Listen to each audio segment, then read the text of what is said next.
आप्य ॐ यां मे मनसि प्रतिष्ठिता मनो मे वाचि प्रतिष्ठितम् आविराविर्म एधि वेदस्य म आणीस्थः श्रुतं मे मा प्रहसेः अनेनाधीतेन अहोरात्रान् सन्दधामि ऋतं वदिष्यामि सत्यं वदिष्यामि तन्मामवतु तद्वक्तारमवतु अवतु माम् अवतु वक्तारमवतु वक्तारम् ॐ शान्ति शान्ति शान्तिः श्रुतिस्मृतिपुराणानाम् आलयं करुणालयं नमामि भगवत्पादं शङ्करं लोकशङ्करं शङ्करं शङ्कराचार्यं केशवं बादरायणं सूत्रभाष्यकृतौ वन्दे भगवन्तौ पुनः पुनः ईश्वरो गुरुरात्मेति मूर्तिभेदविभागिने व्योमवद्व्याप्तदेहाय दक्षिणामूर्तये नमः।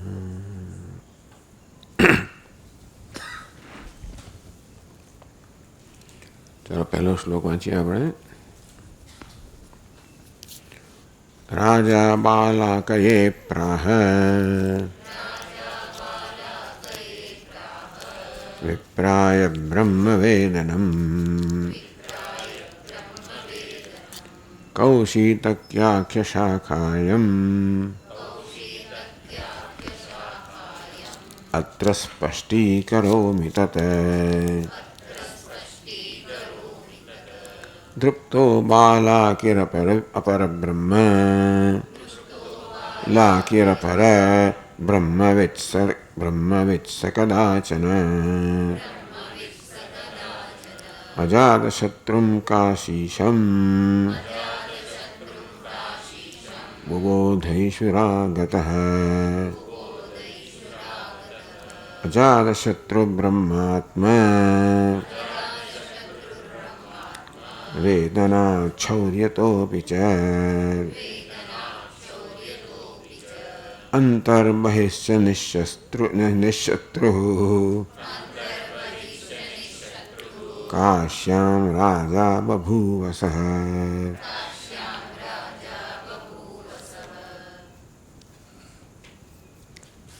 આમ જે સંવાદ થયો અજાતશત્રુ રાજા અજાતશત્રુ અને બ્રાહ્મણ ગાર્ગ્ય બાલાકી વચ્ચે એની ભૂમિકા કહે છે કે દૃપ્તો બાલાકી ही અપર બ્રહ્મવિદ બાલાકી હતો દૃપ્ત હતો અર્થાત દર્પ ધરાવતો હતો ઘમંડ ધરાવતો હતો અપર બ્રહ્મવિદ અપર બ્રહ્મનો જ્ઞાતા હતો સગુણ બ્રહ્મનો જ્ઞાતા હતો અર્થાત જેણે અપર બ્રહ્મનો સગુણ બ્રહ્મનો સોપાધિક બ્રહ્મનો સાક્ષાત્કાર કર્યો હતો અને એ માનતો હતો કે હું જે જાણું છું એ અંતિમ સત્ય છે એ પ્રકારની માન્યતા ધરાવતો હતો। અપર બ્રહ્મનું જ્ઞાન ધરાવવું અપર બ્રહ્મનો સાક્ષાત્કાર કરવો એ કોઈ સામાન્ય વસ્તુ નથી। અર્થાત બાલાકી ખૂબ જ ઉત્કૃષ્ટ કક્ષાનો સાધક હતો। એક જ મુશ્કેલી હતી કે એને એવો ભ્રમ હતો કે હું પરમ તત્વને હું જે જાણું છું એ પરમ તત્વ છે। અપર બ્રહ્મ અપરમ તત્વ હતું ઉતરતું તત્વ હતું। તત્વ એક જ હશે તત્વ ઉતરતું ચડિયાતું નથી। અપર બ્રહ્મ પરબ્રહ્મ ઉતરતું બ્રહ્મ ચડિયાતું નામના કોઈ બે બ્રહ્મ નથી એક જ બ્રહ્મ છે એક જ પરમાત્મા છે। એ જ આ જગતરૂપી ઉપાધિ નામરૂપની ઉપાધિ લઈને જાણે કે પ્રગટ થયો છે જેણે જાણે કે બધા ગુણો ધારણ કર્યા છે, ગુણો, વિશેષતા, ઉપાધિ, વેશ ધારણ કર્યો છે, એવા વેશધારી પરમાત્માને અહીંયા પ્રાણ કહેવામાં આવે છે. હિરણ્યગર્ભ કહો, પ્રાણ કહો. સમષ્ટિ પ્રાણ ઉપહિત ચૈતન્ય એટલે કે ચૈતન્ય જે સમષ્ટિ પ્રાણ રૂપે વેશ કે ઉપાધિ ધરાવનાર છે. એટલે એવું નથી કે એ પરમાત્મા જુદો છે અને પરમ બ્રહ્મ જુદું છે. જે છે પરમ બ્રહ્મ જ છે. પરમાત્મા જે છે એના વાસ્તવિક સ્વરૂપમાં એને પરબ્રહ્મ છે કહીએ આપણે. જ્યારે જે વેશ ધારણ કર્યો છે પ્રગટ થવા માટે, પરમાત્માએ પ્રગટ થવા માટે, આપણા જ્ઞાનના વિષય બનવા માટે, વ્યવહારના વિષય બનવા માટે વેશ ધારણ કરવો જ પડે. એનું નામ સર્જન. આ વેશનું સર્જન થતું હોય એ વેશ ધારણ કરેલા પરમાત્માને આપણે સગુણ બ્રહ્મ કહીએ, સોપાધિક બ્રહ્મ કહીએ, અપર બ્રહ્મ કહીએ. એ જ પરમાત્મા અપર બ્રહ્મ કહેવાય છે. પરબ્રહ્મ જ અપર બ્રહ્મ કહેવાય છે. એટલા જ માટે અપર બ્રહ્મનું જ્ઞાન પરબ્રહ્મના જ્ઞાન માટેનું સાધન બને, નહીં તો ના બને. અપર બ્રહ્મ કહો, સગુણ બ્રહ્મ કહો, સોપાધિક બ્રહ્મ એક વસ્તુ હોત અને પરબ્રહ્મ બીજું તત્વ હોત તો એકના જ્ઞાનથી બીજાનું જ્ઞાન ન થાય. પરંતુ રાજા કે ભિખારીના જ્ઞાન દ્વારા અભિનેતાનું જ્ઞાન થાય. કારણ કે રાજા કે ભિખારી છે એનો વેશ છે, ઉપાધિ છે. ભ્રમને કારણે માનીએ કે આ રાજા જ છે કે ભિખારી જ હશે,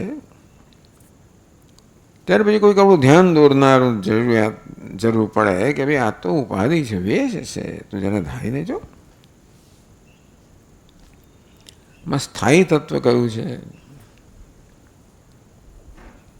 સ્વાભાવિક તત્વ કયું છે, આગંતુક તત્વ કયું છે. વેશ આગંતુક છે.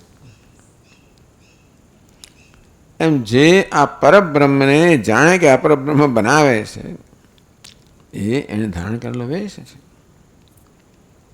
એટલું ખરું કે વેશ એવો આબેહૂબ ધારણ કરવામાં આવ્યો છે કે આપણે એમ પણ ન જાય કે આ વેશ છે એને સત્ય માનવામાં આવે. બધા માનતા જ હોય છે. જન્મ્યા ત્યારથી આપણે જગતને સત્ય માનીએ છીએ, દેહ બુદ્ધિને આત્મા માનીએ છીએ. એટલા માટે આપણને વેદાંત શાસ્ત્રની ગુરુની આવશ્યકતા હોય, જે ધ્યાન આપણું દોરે કે આ તારી તું જે સમજે છે એ સત્ય નથી, ભ્રમ છે.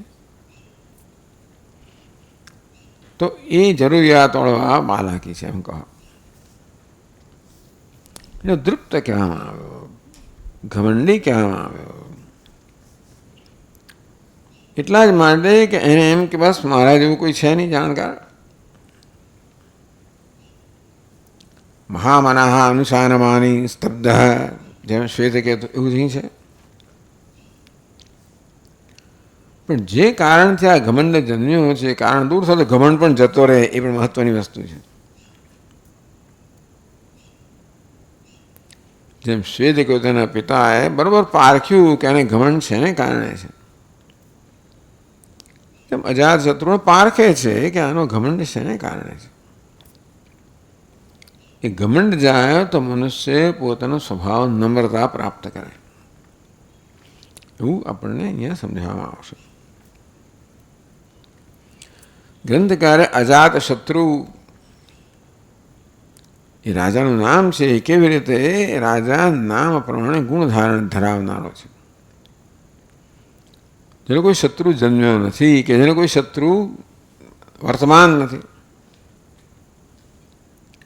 બ્રહ્માત્મવેદનાત શૌર્ય તો બી છે. આત્માને બ્રહ્મરૂપે જાણવાને કારણે કે બ્રહ્મને આત્મરૂપે જાણવાને કારણે જે પોતાને પૂર્ણ જુએ છે, પોતાના વાસ્તવિક દર્શન જેને છે, એટલે કે આત્મા કોઈ પ્રકારના અવરોધ વગર પ્રગટ થઈ રહ્યો છે, બીજું કાંઈ નથી. આત્મા બ્રહ્મ જ છે અને સતત બ્રહ્મ રૂપે જ પ્રગટ થતો હોય છે.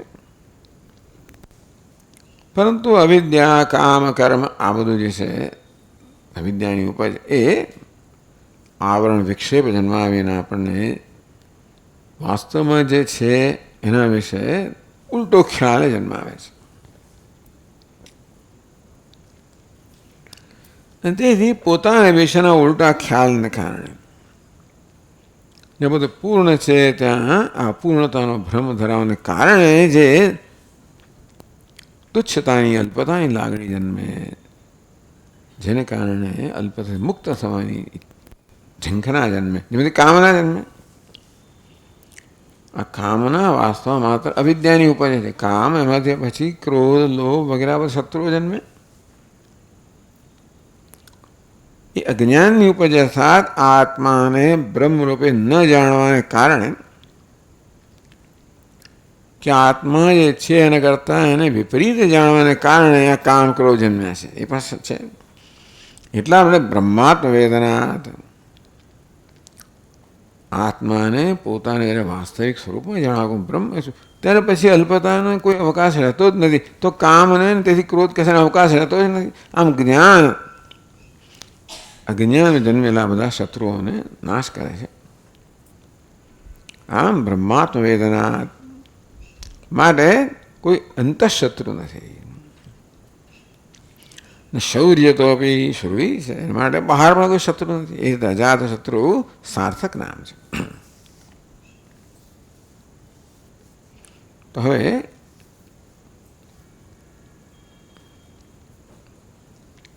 અજાત શત્રુ બ્રહ્મવેદ ધૃપ્તો બાલક આગત, અધૃપ્ત બાલક અજાત શત્રુ પાસે આવ્યો છે. તો ચોથા શ્લોકમાં કહે છે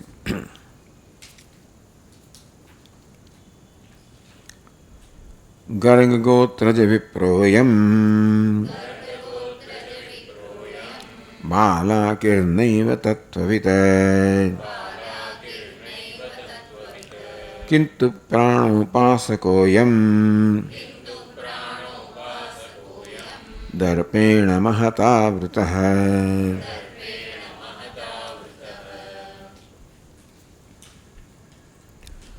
ગર્ગગોત્રજ વિપ્રઃ, ગર્ગગોત્રજ ગાર્ગ્ય, ગર્ગના ગોત્રમાં જન્મેલાને ગાર્ગ્ય કહેવામાં આવ્યો. આમ બલાકા કે બાલાક ના પુત્રને બાલાકી કહેવામાં આવે. તો બાલાકસ્ય પુત્ર અપત્યમ એવું કહે છે, એટલે બાલાકી એમ કહ્યું. એમ બાલાકી નૈવ તત્વવિદ, આ બાલાકી છે એ તત્વનો જાણકાર તત્વજ્ઞાની ન હતો. એ ન પરમ તત્વવિદ, પરમ તત્વનું જ્ઞાન ધરાવતો ન હતો, પરમ તત્વ વિશે અજ્ઞાની હતો. આ જ્ઞાન કેવું છે? જે માત્ર જ્ઞાનના અભાવ નથી, પરંતુ જે આપણને અજ્ઞાનના વિષય માટે ભ્રમ જન્માવે છે.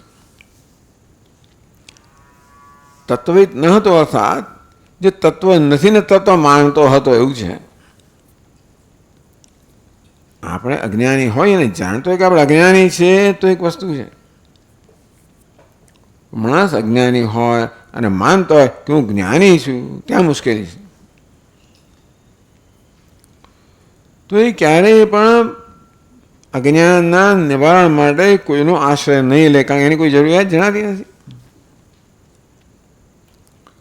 આ પ્રકારની પરિસ્થિતિ આ બાલાકીની છે.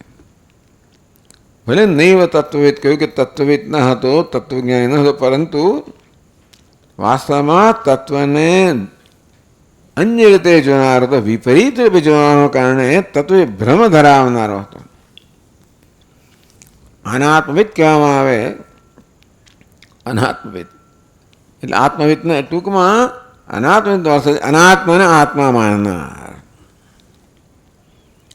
જે તત્વ નથી ને તત્વ માનનાર. આ પ્રાણ કહો, અપરબ્રહ્મ કહો, એ તત્વ નથી એટલે અંતિમ તત્વ નથી, પરંતુ એને પરમ તત્વ માનનાર એવો ભ્રમ ધરાવનાર બાલાકી છે. એ બાલાકીની બધાની એવી કોઈ બાલાકીની એકલાની કે વિશેષતા નથી, દરેકને આ પ્રકારનો ભ્રમ છે. પરંતુ આટલું જ્ઞાન પ્રાપ્ત થયા છતાં પણ, આટલી સાધના છતાં પણ, આટલી ભક્તિ કરી, ઉપાસના કરી, પરંતુ ભ્રમ દૂર નથી થયો. ભ્રમ તો માત્ર જ્ઞાનના ઉપદેશથી જ દૂર થાય. આ ભ્રમ વસ્તુ એની જાતે જાય. આટલી સિદ્ધિઓ પ્રાપ્ત કર્યા છતાં પણ, જેમ નારદ મુનિએ કહ્યું, આટલી સિદ્ધિઓ પ્રાપ્ત કરી છે મેં, સોહમ ભગવત શોચામી. હવે હું આટલું જ્ઞાન ધરાવનાર એવો હું શોચામી શોક કરી રહ્યો છું.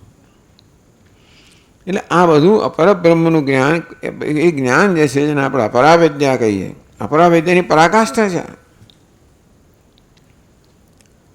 અને છતાં એ ભ્રમ દૂર નથી કરતી.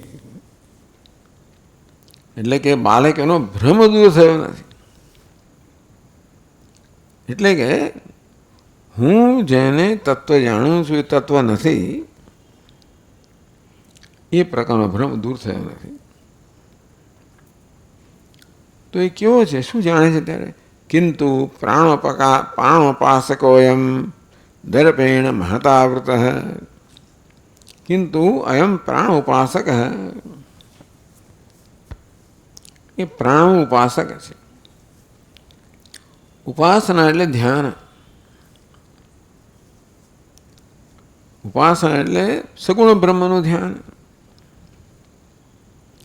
સજાતીય વૃત્તિ પ્રવાહ જાળવી રાખીને ઉપાસના કહેવાય. તો પ્રાણ ઉપાસકો એમ બાલાકી પ્રાણ ઉપાસક છે. આમ પ્રાણોહમ પ્રાણોહમ એ પ્રકારની વૃત્તિને જાળવી રાખનાર છે. એ ઉપાસનાની પરિસમાપ્તિ ક્યાં છે? ઉપાસ્ય વિષય સાથેનું તાદાત્મ્ય. બહુ મોટી વસ્તુ છે. એટલે કે પ્રાણ સાથે તાદાત્મ્ય પામેલો છે આ બાલાકી ગાર્ગ્ય. આ પ્રકારનો પ્રસંગ છાંદોગ્ય ઉપનિષદ પણ આવે છે 7મા અધ્યાયમાં. એ નારદ મુનિ પણ ભ્રમ થઈ ગયો કે બસ હું તત્વ જાણી ગયો, પ્રાણ સુધી આવે અને પછી આગળ પ્રશ્ન ના પૂછે. પછી પ્રશ્ન પૂછતા ગયા, આથી વધારે કંઈ છે, આથી વધારે કંઈ છે, આથી વધારે કંઈ છે. ને સનતકુમાર એ તત્વ કહેતા ગયા, કહે છે જ્યારે પ્રાણનો ઉપદેશ કરાવ્યો ત્યાર પછી નારદ મુનિએ કોઈ આગળ પ્રશ્ન ના કર્યો. એટલે કે એમને એવી જાતનો નિશ્ચય જન્મ્યો કે બસ પ્રાણ પરમ તત્વ છે. શાંત થઈ ગયા. પણ ગુરુજીને સનતકુમાર લાગે આ તો ખોટી વાત છે ભાઈ, આવું જ્ઞાન લઈને જાય તો બરાબર નથી. એટલે પ્રશ્ન પૂછે તો પણ સામે ચાલીને ઉપદેશ કરે છે. પણ ચાલો, કિંતુ અયમ પ્રાણ ઉપાસક, આ બાલાકી પ્રાણ ઉપાસક છે, પ્રાણનું ધ્યાન કરનારો છે. અને છેવટે ઉત્કૃષ્ટ ધ્યાન કેવું છે? અહંગ્રહ ઉપાસના. ઉપાસના પણ પ્રતિક ઉપાસના હોય ટૂંકમાં, અથવા આ પોતાને ભિન્ન છે આપણો ઉપાસનાનો વિષય, એ પ્રકારની એક ઉપાસના. અને છેવટે હું જ એ છું એ પ્રકારની અહંગ્રહ ઉપાસના. તો ચાલો, બાળકીના કહેવા પ્રમાણે કેવો તો અહંગ્રહ ઉપાસનાના પરિણામે ઉપાસ્ય વિષય સાથે છેવટે તાદાત્મ્ય પ્રાપ્ત થાય. હું પ્રાણ છું એ પ્રકારનું જ્ઞાન પ્રાપ્ત થાય. એ ઉપાસનાની પરિસમાપ્તિ દીર્ઘકાળ સુધી કરવાને કારણે. અને આવું મહાન જ્ઞાન ધરાવતો હતો, પરંતુ એને કારણે પોતાને સફળ માનતો હતો, પોતાને સિદ્ધ માનતો હતો. અને તેથી એવી જાતની સફળતા કે સિદ્ધિ ન ધરાવનાર લોકો સાથેની તુલનામાં પોતાને કંઈક ચડિયાતો માનતો હતો. ચડિયાતા પણ આવે એટલે ઘમંડ આવે. અંગ્રેજીમાં you look down upon people. તમે જાણે કે મહાન છો એ પ્રકારે લોકો તરફ જુઓ. ના ભાઈ આની એટલે કે હું કંઈક છું એવો વહેમ ધરાવનારો મહતા દર્પેણ આવૃત.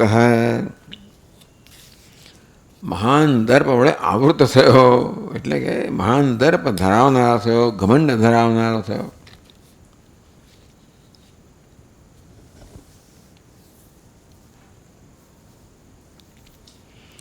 હવે આપણે સવારે વાંચ્યું કેવી રીતે બાલાકી આવીને રાજાને આ પ્રકાર પ્રસ્તાવ મૂક્યો. બ્રહ્મ તે બ્રવાણી. હે રાજા, હું તમને બ્રહ્મનો ઉપદેશ કરીશ. એ વાત 5મા શ્લોકમાં કહે છે.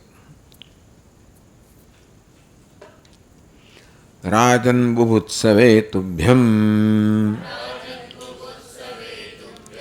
પરમ બ્રહ્મ બ્રવાણ્યહમ ઇત્યુક્ત્વાદિત્ય પુરુષમ બ્રહ્મોપાસ્વેત્યવોચત.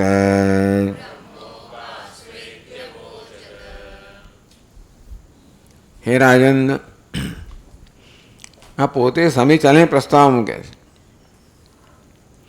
તુભ્યમ બુભુત્સવે બૌદ્ધમ ઈચ્છવે. તમે જે બૌદ્ધનું અર્થાત જ્ઞાનની એટલે જિજ્ઞાસા ધરાવનારા છો, જ્ઞાનની ઈચ્છા ધરાવનારા છો, એ પ્રકાર રાજા પ્રસિદ્ધ હતા.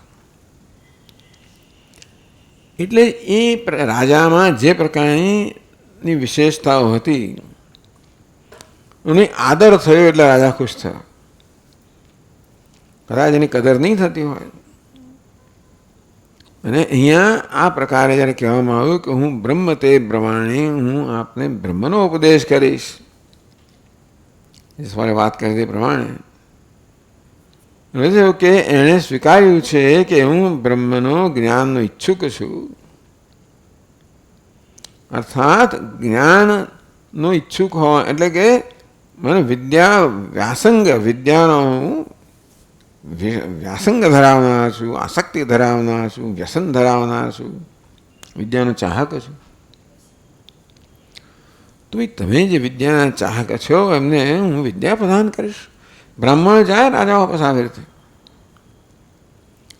અને કંઈક અવેદ વિદ્યા, બ્રહ્મ વિદ્યા સિવાયની ગમે તે વિદ્યા પણ, અને રાજાઓ એવી જાતના હતા, એવી કદર કરનારા હતા, એવા સમજુ હતા, વિદ્વાન હતા અને જ્ઞાનની કદર કરનારા હતા. સાથે સાથે હંમેશા ઈચ્છા રાખનારા હતા વધુને વધુ જાણવાની. એવા આપને અહમ બ્રહ્મ બ્રવાણી, હું આપને બ્રહ્મનો ઉપદેશ કરીશ. ઇતિ ઉક્ત્વા, આ પ્રકારે કહ્યું. એટલે રાજા તો તૈયાર જ છે ઉપદેશ પ્રાપ્ત કરવા. આદિત્ય પુરુષમ બ્રહ્મ ઉપાસ્વેતિ અવોચત. રાજા કહે, હે રાજા, તમે આદિત્ય પુરુષમ બ્રહ્મ છે, આદિત્યમાં રહેલો પુરુષ છે, પરમાત્મા ચૈતન્ય છે. જે ચૈતન્ય તત્વ આદિત્યમાં રહેલું છે એ પુરુષ છે, પરમાત્મા છે. એ પ્રકારે તમે ઉપાસના કરો, ધ્યાન કરો.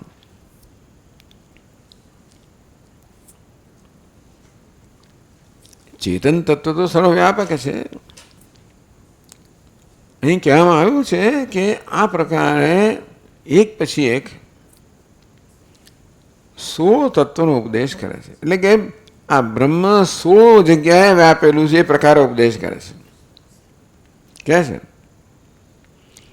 આદિત્ય બી ચંદ્રે વિદ્યુતિ મેઘે, આપણે કહેશે 7મા અને 8મા શ્લોકમાં. તો કયા કયા 16 તત્વોમાં રહેલા અંતર્યામી પુરુષની આ બાલાકી ઉપાસના કરતો હતો. એટલે કે એમ ન સમજવું કે આ એક એકની ઉપાસના કરતો, એક એકનું વર્ણન કરે છે એક પછી એક. આપણે સમજવું જોઈએ કે આ પ્રાણ, સગુણ બ્રહ્મ, આ સમષ્ટિ પરમાત્મા પુરુષ 16 કલા ધરાવનારો છે, 16 અંગ ધરાવનારો છે. આજે સવારે વાત કરી તેમ શાસ્ત્રમાં બધા દેવતાઓને ભગવાનનું હિરણ્યગર્ભનું અંગ કહેવામાં આવે છે. હિરણ્યગર્ભ સગુણ બ્રહ્મનું, કે સૂર્યનું ચક્ષુ છે, ચંદ્રમાં મન છે, અગ્નિ મુખ છે વગેરે.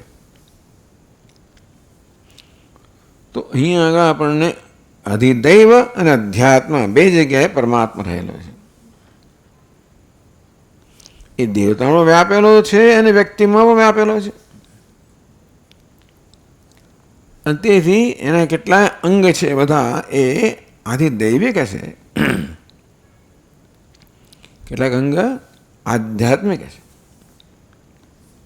આધિદૈવિક અને આધ્યાત્મિક મળીને કુલ 16 અંગ થાય છે.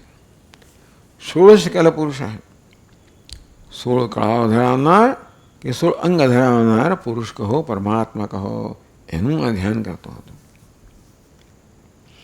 પ્રારંભ થયો આદિત્યથી. એટલે ઉપનિષદમાં આપણે જોઈએ, જો આપણી કૌશિકી ઉપનિષદમાં 47મા પાન પર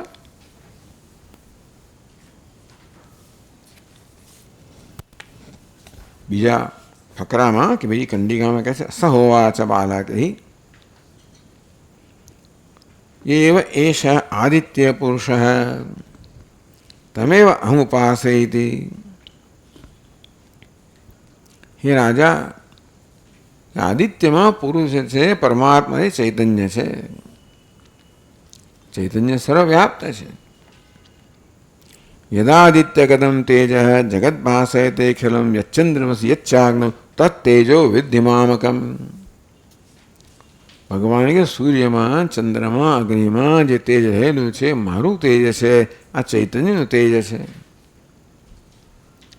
આમ એક જ ચૈતન્ય પરમાત્મા સર્વત્ર વ્યાપ્ત છે. તો આદિત્ય પુરુષ, આદિત્યમાં જે અંતર્યામી પુરુષ છે, ચેતન છે. એટલે આપણે એવું સમજી શકીએ કે આદિત્ય જે આપણા દ્રષ્ટિનો વિષય છે, એની ઉપાધિ છે, દેહ છે, અને એમાં ચૈતન્ય રહેલો છે જે એનો આત્મા છે. આ પ્રકારે દરેક તત્વમાં, પૃથ્વીની અંદર પણ પૃથ્વીનો દેહ છે અને એનો અધિષ્ઠાન દેવતા છે. આદિત્યનો દરેકમાં ચૈતન્ય અધિષ્ઠાન દેવતા છે. તો આદિત્યમાં જે ચેતન પુરુષ છે, તમે અહુપાસ, એની જ હું આત્મરૂપે ઉપાસના કરું છું. એ આત્મા છે, એ જ ચૈતન્ય છે. એનો ભાવ એ છે કે આદિત્યમાં જે પુરુષ છે, કયો પ્રાણ, એ ભલે એને ચેતન કહેતો પણ જે પ્રાણ જે છે એ સર્વત્ર વ્યાપ્ત છે. આમ આદિત્ય પણ પ્રાણની એક અભિવ્યક્તિ છે, ચંદ્રમાં બીજી અભિવ્યક્તિ છે, વિદ્યુત ત્રીજી અભિવ્યક્તિ છે, મેઘ ચોથી અભિવ્યક્તિ છે. આ સમષ્ટિ પ્રાણ કહો, હિરણ્યગર્ભ, બીજા બધા ભિન્ન ભિન્ન દેવતાઓ આધિદૈવ અધ્યાત્મરૂપ પ્રગટ થયેલો છે. એ સર્વમાં આપણે પ્રાણની અભિવ્યક્તિ જોઈ શકીએ. એને આ ચૈતન્ય માને છે. એ પણ ઉપાધિક છે ખરેખર તો. એક સ્થૂળ ઉપાધિ છે, સ્થૂળ દેહ છે, સૂક્ષ્મ દેહ છે, અને ત્રીજો છે ચૈતન્ય. તો સૂક્ષ્મ દેહ છે એને આત્મા માને છે. પ્રાણ કહો, સૂક્ષ્મ દેહ કહો, એને આ આત્મા માને છે. તેમ પોતાનામાં પણ આ સ્થૂળ દેહ છે, સૂક્ષ્મ દેહ છે, પ્રાણ છે, એ જ આત્મા છે, એ જ ચૈતન્ય છે. આ પ્રકારની માન્યતા કે સમજ ધરાવનારો છે. આમ બાલાકેને આ પ્રકાર પૂર્વ પક્ષી તરીકે પ્રસ્તુત કર્યો, જેથી આપણને પરમ તત્વનો ઉપદેશ કરી શકાય. એ પ્રકારે આ બાલાકેને પૂર્વ પક્ષી બનાવ્યો, જેથી અજાત શત્રુ એ ગુરુ છે એ ઉપદેશ કરી શકે. પણ બહુ નાટ્યાત્મક રીતે આપણી સમક્ષ અહીંયા રજૂ કરવામાં આવ્યું છે. તમ હોવાચ અજાતશત્રુ. અજાતશત્રુ કે મામાય તસ્મિન સંવાદનિષ્ઠા. આ વિષયમાં ભાઈ તમે સંવાદ ના કરો. સંવાદ છે ને ગુરુ અને શિષ્ય વચ્ચે હોય. શ્રી કૃષ્ણાર્જુન સંવાદ કે હે બાલકી, તમે જ્યાં કહી રહ્યા છો એ તમે જાણે ગુરુ હોવાનું, શિષ્ય હોવું એ પ્રકારે મને ઉપદેશ કરી રહ્યા છો, એ રીતે ના કહો. કોને શિષ્ય કહેવાય? જેને જ્ઞાન નથી. ગુરુ કોને? જેને જ્ઞાન છે. એ જેને જ્ઞાન નથી એનો ઉપદેશ કરે. તો જે પ્રકારે મને ઉપદેશ કરી રહ્યા છો એ એવું પ્રગટ કરે છે અથવા એવી માન્યતા છે કે હું આ વિષયમાં અજ્ઞાત છું, મને જ્ઞાન નથી, હું અજ્ઞાની છું, એ પ્રકારે આ ઉપદેશ થઈ રહ્યો છે. એ ખોટું છે.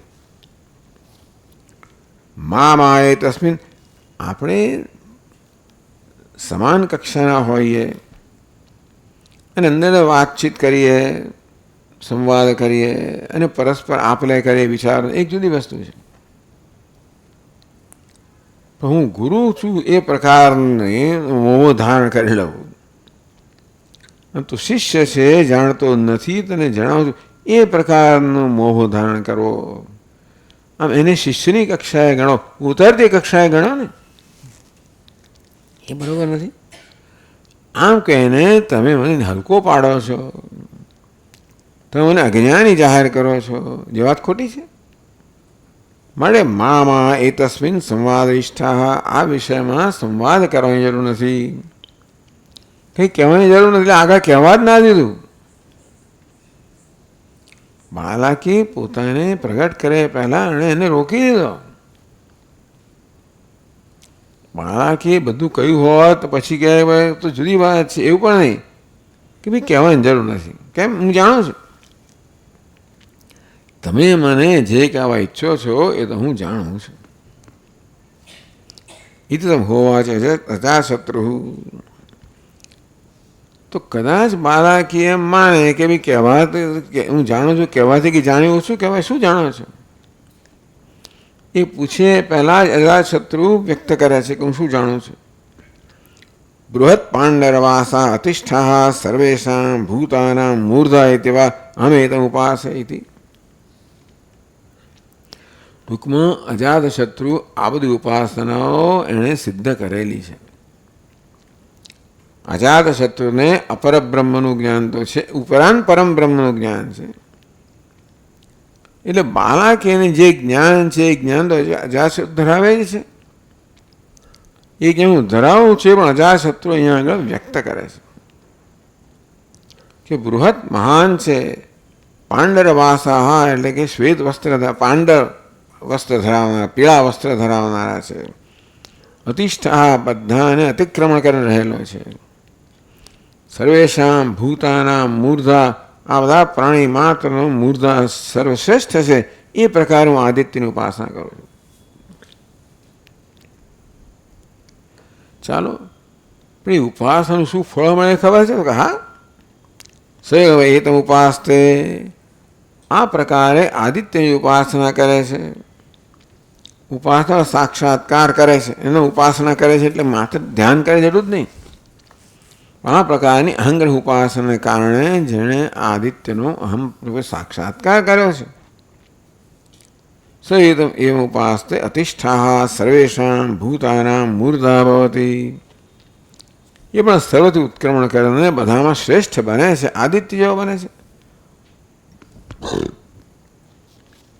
એટલે કે અજાતશત્રુએ ઉપાસનાનો પ્રકાર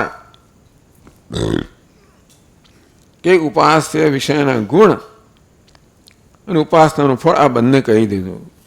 એટલે આ ગાર્ગને કોઈ પ્રકારની શંકા ન રહે કે અજાતશત્રુ પણ એ જાણે છે, એમાં કોઈ પ્રકારની શંકા ન રહે.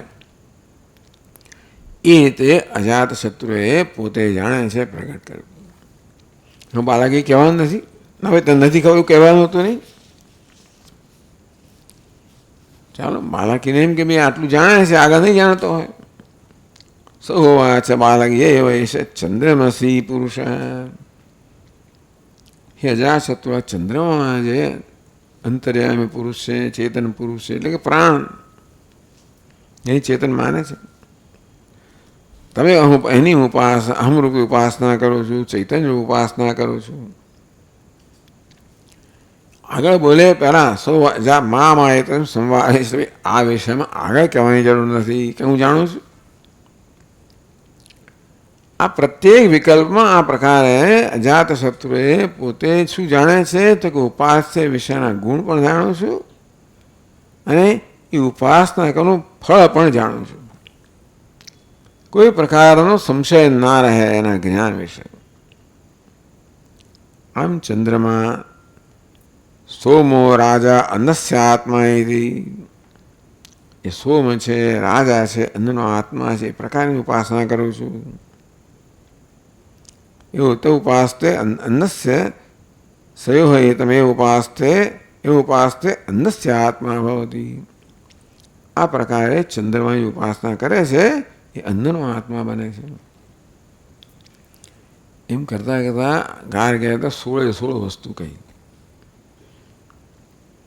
વિદ્યુતી પુરુષ, આજે વિદ્યુતમાં પુરુષ છે એની ઉપાસના કરું તો કે ભાઈ એ કહેવાની જરૂર નથી, એ તો હું જાણું છું. તેજ આત્મા એ તેજનો આત્મા છે, એ પ્રકારે એમ ઉપાસના કરું છું. એના ફળ એ તેજનો આત્મા બને છે. સ્નનહિત એટલે મેઘ, ગડગડાટ કરનારા વાદળો, એની ઉપાસના કરું છું. આ બધી પ્રાણની અભિવ્યક્તિ છે. સગુણ બ્રહ્મની અભિવ્યક્તિ છે કે આમાં કંઈ કહેવાની જરૂર નથી. શબ્દ આત્મા એથી કંઈ ગડગડાટ થાય ને એ શબ્દનો આત્મા છે, પણ ઉપાસના કરું છું. આવું જાણનારા પણ શબ્દનો આત્મા બને છે. આકાશ એ પુરુષ, આકાશમાં જે પુરુષ પરમાત્મા છે, પ્રાણ છે, પ્રાણની અભિવ્યક્તિ છે, તો એ કહેવાની જરૂર નથી. પૂર્ણ પ્રવર્તિ બ્રહ્મ એ તે પૂર્ણ પ્રવૃત્તિ શૂન્ય બ્રહ્મ છે, સૌથી મહાન છે, એ પર ઉપાસના આકાશ નહીં. એમ કરીને દરેકના ગુણ કહેતો ગયો અને ઉપાસનાનું ફળ કહેતો ગયો. વાયો પુરુષ, અગ્નો પુરુષ, અપ્સુ પુરુષ, આદર્શે પુરુષ. તો આ બધા જે છે આ બધા આદિદૈવિક પુરુષોની વાત થઈ. આદર્શે પુરુષ જે આદર્શમાં હરિસમા પુરુષ છે. પ્રતિશુત્કાયામ પુરુષ, પ્રતિશ્રવણ પ્રતિધ્વનિમાં પુરુષ છે. એટલે એકો જેને કહે પ્રતિધ્વનિ. એ શબ્દ પુરુષમ અન્વેતી. માણસ જાત જે શબ્દ એનું અનુસરણ કરે છે એમાં હું બ્રહ્મની ઉપાસના કરું છું. છાયા પુરુષ, આ પડછાયા જે છે પુરુષ, એમાં પડછાયામાં શરીરાંતરવર્તી પુરુષ, પ્રાજ્ઞાત્મા પ્રજ્ઞાથી સંયુક્ત આત્મા. એટલે કે એ નહીં તો સુપ્ત સ્વપ્નમાં આચરતી. ટૂંકમાં સુષુપ્ત પ્રાજ્ઞા આત્મા છે જે સ્વપ્નમાં વિચરણ કરે છે, એની ઉપાસના કરું છું. દક્ષિણાક્ષન પુરુષ, જમણી આંખમાં બધું અધ્યાત્મ પર આવી ગયા. સવ્યાક્ષન પુરુષ, ડાબી આંખમાં. આ પ્રકારે બાલાકીએ જે બધા પ્રકારની ઉપાસના પોતે કરતો હતો, આ પ્રકારે પ્રાણની 16 અભિવ્યક્તિ કહેવામાં આવી. આ 16 અંગ ધરાવનાર પ્રાણ છે અને એની ઉપાસના કરું છું. પ્રત્યેક વખતે પર્યાયમાં અજાસ ભાઈ મામાં એ તસ્મી મામાં સંવાદ નિષ્ઠા. આ વિષયમાં સંવાદ કરવાની જરૂર નથી. જે કહેવા માંગો છો હું જાણું છું, એટલે આગળ બોલશો નહીં ભાઈ. એટલે શું છે, આ મહાન અપમાન છે. તમે કંઈ કહેવા માગતો હો ને કે ભાઈ હવે આગળ કહેવાની જરૂર નહીં, એટલે એનાથી વધીને અપમાન કોઈ નથી. કોઈ તમારું સાંભળે ને પછી કે ભાઈ મને ખબર તો જુદી વાત છે. કોઈ સાંભળે કે ભૂલ કરે તોય સમજ્યા, પણ સાંભળતો જ નથી. એટલે કે તમે જે કહી રહ્યા છો એનું સાંભળવા યોગ્ય ગણતો જ નથી. મામાએ તસ્મિન સંવાદ ઇષ્ઠા, આવું જ્યારે કહેવામાં આવ્યું એટલે ગાર્ગ્યનું આ રીતે અભિમાન ચૂર્ણ થઈ ગયું. આ રીતે કહેવાનું પ્રયોજન પણ એ હતું કે ગાર્ગ્યનું અભિમાન જે છે એ કે એનું દર્પ છે, ઘમંડ છે, એ ચૂર્ણ થઈ જાય. તો એ વાત પછીના શ્લોકોમાં આપણને ગ્રંથકાર કહે છે.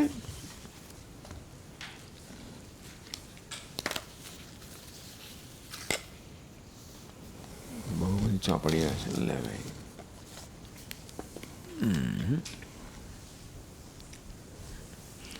તો 6થા શ્લોકમાં કહે છે, એટલે 5મા શ્લોક કહ્યું ઇત્યુક્ત્વા આદિત્ય પુરુષમ બ્રહ્મ ઉપાસવેતિ અવોચત. હે રાજા, આપ આદિત્ય પુરુષ બ્રહ્મ છે, આદિત્યમાં અંતર્ગત ચૈતન્ય છે, બ્રહ્મ છે, પ્રકારની ઉપાસના તમે, હું ઉપાસના કરું છું પણ તમે એ પ્રકાર એનો ઉપદેશ કર્યો.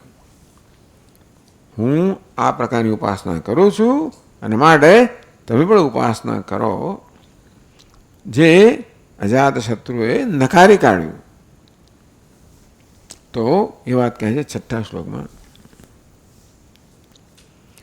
રાજા નિવાર્ય તમ પ્રાહ ફલમ ધ્યેય ગુણાનપી એવં પંચદશ બ્રહ્માણી અપ્યાત્રાસાવવોચત.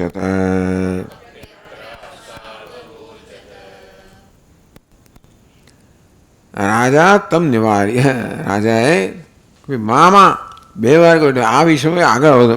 આમાં મને કંઈ કહેવાની જરૂર નથી, આ વિષયમાં મને કંઈ કહેવાય આગળ કહેશો નહીં, અટકી જાઓ. એનો અર્થ એવો થયો. તમ નિવાર્ય, રાજાએ નિવારણ કર્યું, નિષેધ કર્યો, રોક્યો. અને માત્ર રોક્યો જ નહીં, તમે કોઈ રોકી શકો ખરા, તમારી સત્તાનો ઉપયોગ કરે ને કોઈ ના બોલવા દો એ જુદી વાત છે. ભાઈ રાજા સમજાવે, જણાવે કેમ ભાઈ બોલવાની જરૂર નથી, બોલવાની જરૂર નથી. ના બોલશો એની પાછળનું કહેવાનું પ્રયોજન છે ભાઈ બોલવાની જરૂર નથી, કારણ જે કહેવા માંગો હું જાણું છું એટલા માટે. મારે નથી સાંભળવું એ જુદી વાત છે, હું નહીં સાંભળું, આગળ બોલવું નહીં, ના એવું નથી આમાં.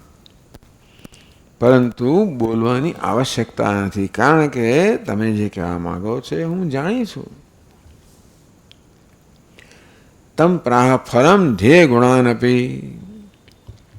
ધ્યેય ગુણાન એટલે કે આદિત્ય અંતર્ગત પુરુષ છે, જે ધ્યેય પુરુષ છે એના કયા ગુણો છે, બૃહત પાંડરવાસા વગેરે, અતિષ્ઠા, મૂર્ધન, મૂર્ધા, રાજા, આ પ્રકારના જે ગુણ છે એ બધા પણ એને કયા, અને એ ઉપાસનું ફળ શું છે પણ કહ્યું, જેથી ગાર્ગ્યના મનમાં કોઈ પ્રકારની શંકા ન રહે કે ભાઈ અજાતશત્રુ બરોબર જાણે છે, એના જ્ઞાનમાં કોઈ પ્રકારની ત્રુટિ નથી.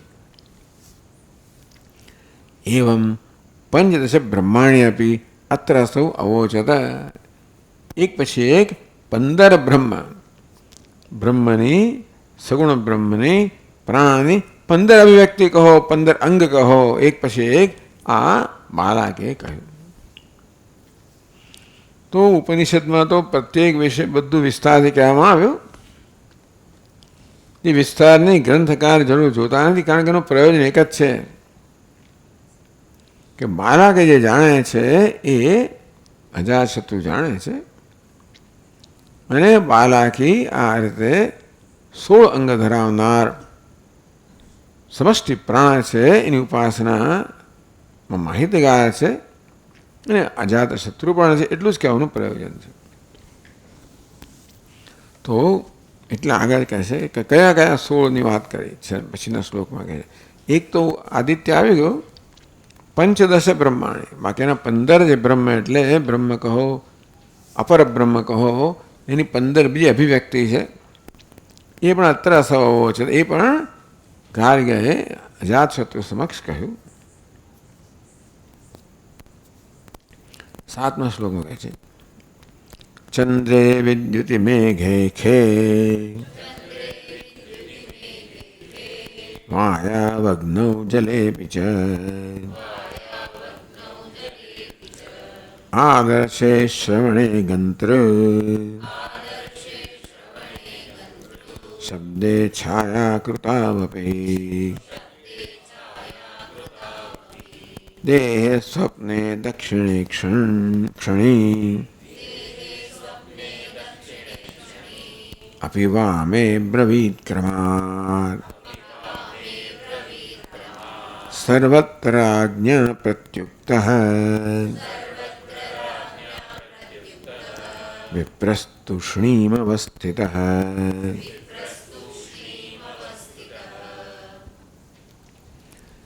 ચંદ્રમાં વિદ્યુતમાં મેઘમાં ખ એટલે આકાશમાં વાયુમાં અગ્નિમાં જળમાં એટલે આકાશ વાયુ અગ્નિ જળ આ બધા તત્વો આવી ગયા.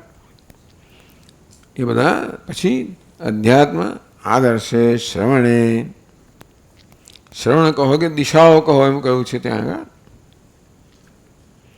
ગંતુ શબ્દે માણસ જતો હોય એની પાછળ જે શબ્દ અનુસરણ કરે તે છાયા કૃતૌ અને છાયડા વિશે અથવા પરછાયા વિશે દેહે દેહમાં સ્વપ્નમાં જમણી આંખમાં ડાબી આંખમાં અબ્રવીત ક્રમાत् ક્રમથી આ પ્રકારે ગાર્ગયે આ પ્રાણની આ બધી અભિવ્યક્તિઓની ઉપાસનાનું એક પછી એક ક્રમથી વર્ણન કર્યું. સર્વત્ર રાજ્ઞા પ્રત્યુક્ત રાજ્ઞા એટલે રાજા વડે પ્રત્યુક્ત દરેક વખતે રાજાએ એને નો નિષેધ કર્યો અને રોક્યો, આગળ ન વધવા દીધો. એટલે ટૂંકમાં રાજાના કહેવાનું પ્રયોજન એ છે કે ભાઈ હું જાણું છું એટલે આગળ કહેવાની જરૂર નથી. આગળ કહેશો નહીં એટલે કે આગળ કહેવાની જરૂર નથી, કારણ કે જે કહેવા માંગો છો હું અત્યારે જાણું જ છું. એટલે હવે આ ગાર્ગે આગળ કંઈ કહેવાનું નથી. સર્વત્ર રાજ્ઞા પ્રત્યુક્ત સર્વત્ર પ્રત્યેકમાં રાજા વડે જ્યારે નિષેધ કરવામાં આવ્યો, રોકવામાં આવ્યો. વિપ્ર તૂષ્ણીમ અવસ્થિત બ્રાહ્મણ આ ગાર્ગ્ય છે એ શાંત થઈ ગયો, મૌન થઈ ગયો. તો એ વસ્તુ ઉપનિષદમાં કહે છે.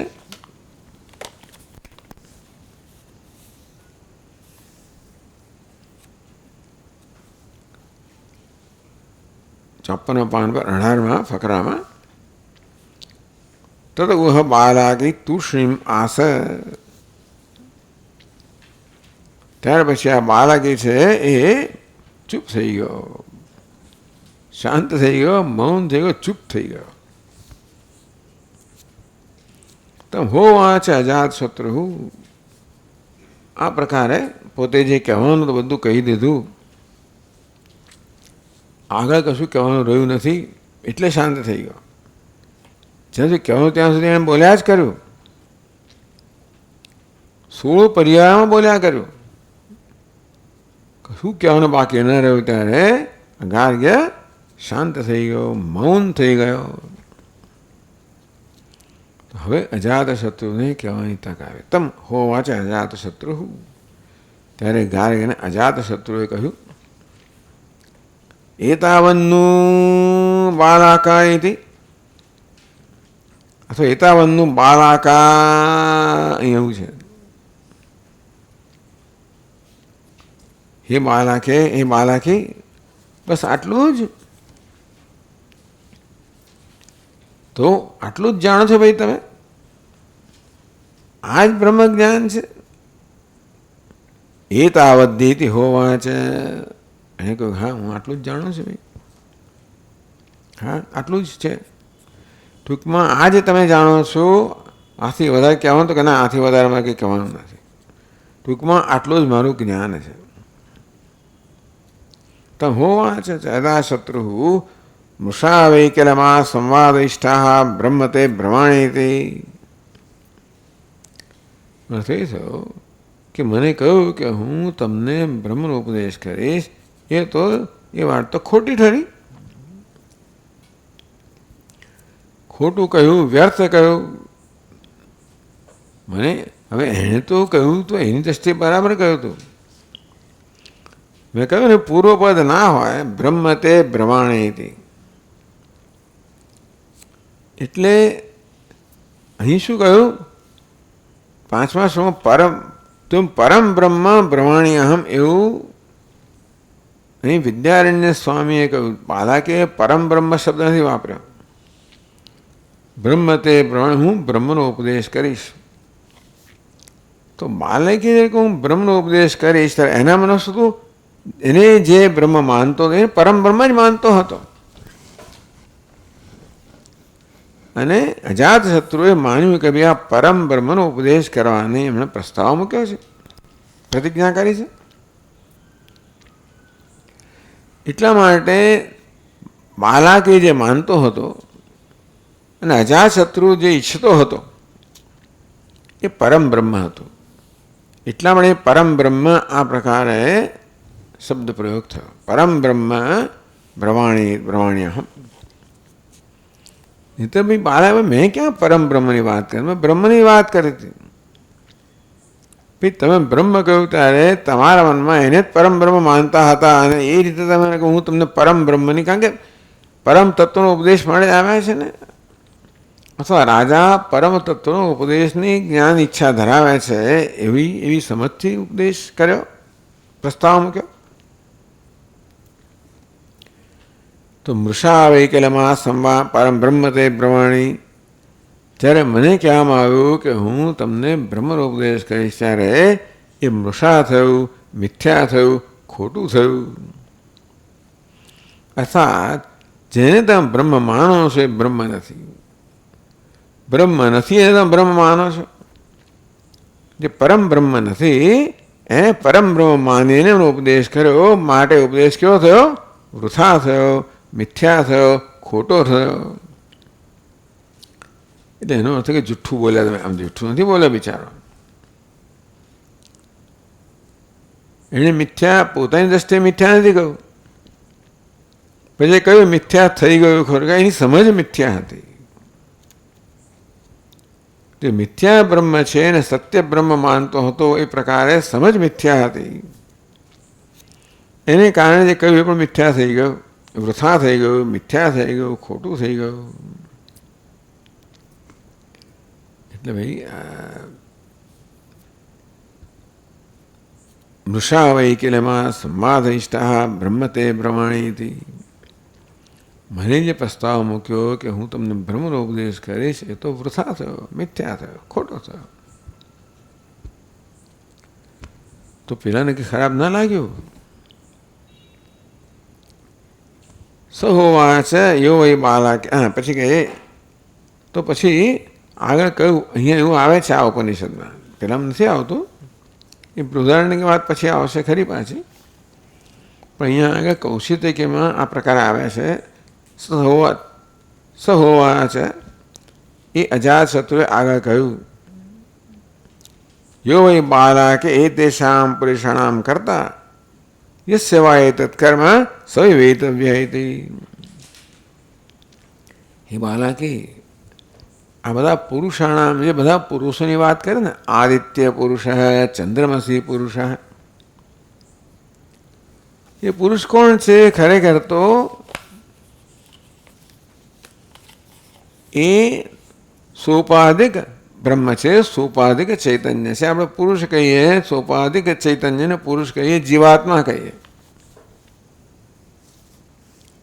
એટલે આ બધા પુરુષોની વાત કરી. આદિત્યનો પુરુષ છે, ચંદ્રમામાં પુરુષ છે, વિદ્યુતમાં છે, અગ્નિમાં છે, વાયુ આકાશમાં છે.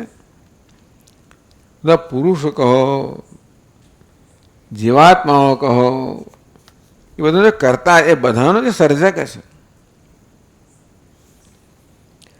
યસ્ય એતત્ કર્મ, અને એતદ એટલે જગત જેનું કર્મ છે, જેનું સર્જન છે. પરમાત્મા આ જીવાત્માનો કરતા તો નથી, સર્જક નથી. પરમાત્મા જગતનો સર્જક છે ખરો, પણ જીવાત્માનો સર્જક નથી. આ વાત છંદો કે વગેરે ચર્ચા થઈ ગઈ, પણ એમ કહેવાય કે પરમાત્મા જીવાત્માનો સર્જક છે, એટલે કે પરમાત્મા પોતે જીવાત્મા રૂપે પ્રગટ થયો છે. અને એને જીવ એના આત્માના કહેવામાં આવ્યું કે આ જીવાત્મા વડે હું પ્રવેશ કરીશ, અને એમ ના વડે વ્યાકરવાણી હતી. આમ પરમાત્માએ આ બધામાં પ્રવેશ કર્યો. આદિત્યમાં, ચંદ્રમામાં, વિદ્યુતમાં, આકાશમાં, વાયુમાં, અગ્નિમાં, જળમાં. અને તે પુરુષ રૂપે વ્યક્ત થયો. એ રીતે એમ કહેવાય કે પરમાત્મા આ બધા પુરુષોનો, આ બધા વિશેષ અભિવ્યક્તિઓનો કરતા છે, અર્થાત એ રૂપે પ્રગટ થયેલો છે. અહીં કરતા નથી એવો કરવાનો. ભગવાન જીવાત્માનું સર્જન નથી કરતો, જીવાત્મા પ્રગટ થાય છે, જ્યારે જગતનું સર્જન કરે છે. એટલે યસ્યવા એતત કર્મ, એતત જગત, આ એતત શબ્દનો જગત થયો છે, એનો નિર્ણય બ્રહ્મસૂત્રમાં થયો છે. એતા જગત જે છે જેનું કર્મ છે સર્જન છે, અર્થાત જે જીવાત્મા એટલે કે પેલા પરુષ અને એની ઉપાધિ. આ જગત શું છે? ઉપાધિ છે. આદિત્ય કહો, ચંદ્રમા કહો, વિદ્યુત કહો, ઉપાધિ છે. એમાં રહેલો પેલો પુરુષ એટલે કે ઉપાધિનું, અને જોડે જોડે એમાં વહિત ચૈતન્યનું સર્જન કરનાર સવય વેદ, એને જાણવાનો છે. સર્જન કરનાર કહો, કલ્પના કરનાર કહો, અધિષ્ઠાન કહો. વેદાંત શાસ્ત્ર કોઈ વાસ્તવિક સર્જનની વાત નથી કરતું. સર્જન એટલે કલ્પના કરવી, અધ્યારોપ કરવો, જેની આ સર્વ કલ્પના છે, જે આ સર્વનું અધિષ્ઠાન છે આ કલ્પનાનું. ટૂંકમાં હે ગાર્ગ્ય, તમે તો ભાઈ હજી માત્ર અધ્યારોપના સ્તરે જ છો. જે જાણો છો આ જાણો છો, આ પુરુષોને જાણો છો, આ જગતને જાણો છો, ઉપાધિને જાણો છો, ઉપહિત ચૈતન્યને જાણો છો, સુપાધિક ચૈતન્ય જાણો છો. પણ આ ઉપાધિ ચૈતન્યનું ઉપાધિ, આ બધાનું જે અધિષ્ઠાન છે એને જાણવાનું છે. સવય વેદવ્ય હતી એવું અહીંયા કહી દીધું, એને જાણવાનું છે. તદુહ બાલાકી સમિત પાણી પરિચક્રમે ઉપાયાનીતિ. હવે બાલાકીને જ્ઞાન થયું, અથવા બાલાકીનો ભ્રમ ભાંગ્યો કે હું જેને પરમ તત્વ માનતો હતો એ પરમ તત્વ નથી. એટલું જ નહીં, પરંતુ અજાત શત્રુ એ પરમ તત્વનું જ્ઞાન ધરાવે. બંને વસ્તુનું થયું. આ બંને વસ્તુનો ભ્રમ ભાંગ્યો કે અજાત શત્રુ ઉપદેશની જરૂરિયાત ધરાવનારો છે, એનું પરમ તત્વનો જ્ઞાતા શું, આવો ભ્રમ હતો. બધો ભ્રમ ભાંગી ગયો કે ભાઈ હું પરમ તત્વનો જ્ઞાતા નથી, અને આ પરમ તત્વનો જ્ઞાતા છે.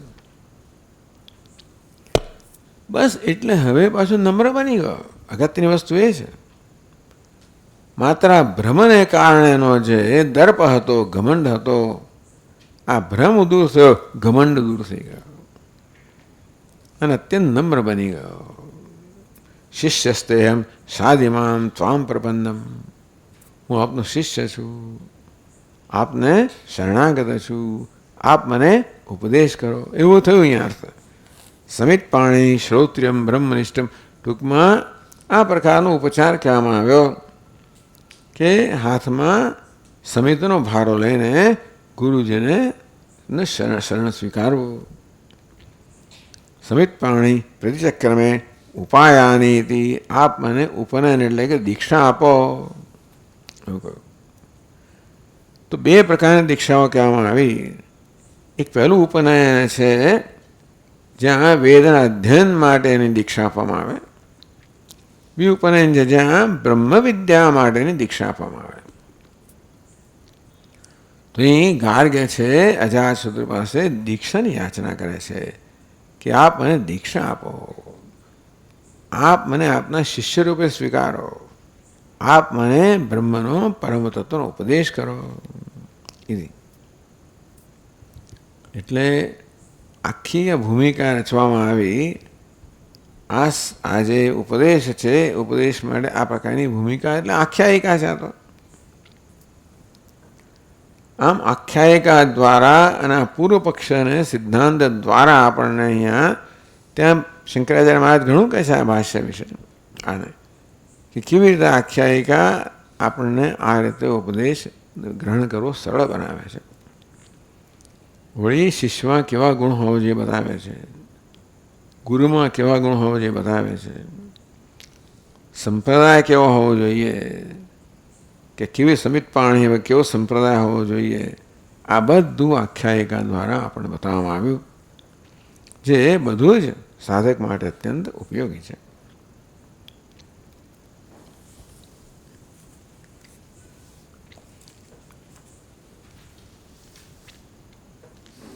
તો 9મો શ્લોક વાંચી લઈએ આપણે. 9 અને 10 બંને શ્લોક આવી ગયા. અજાત શત્રુ રાજાતમ પરબ્રહ્મ વિદુક્તવાન પરબ્રહ્મ વદિષ્યામિ ઇત્યુક્તિસ્તવ મૃષા ભવેત જગતઃ પુરુષાણાં ચ કર્તૃબ્રહ્મેતિ બુધ્યતા બાલાકિઃ પરવિદ્યાર્થમ રાજાનુપસન્નવાન.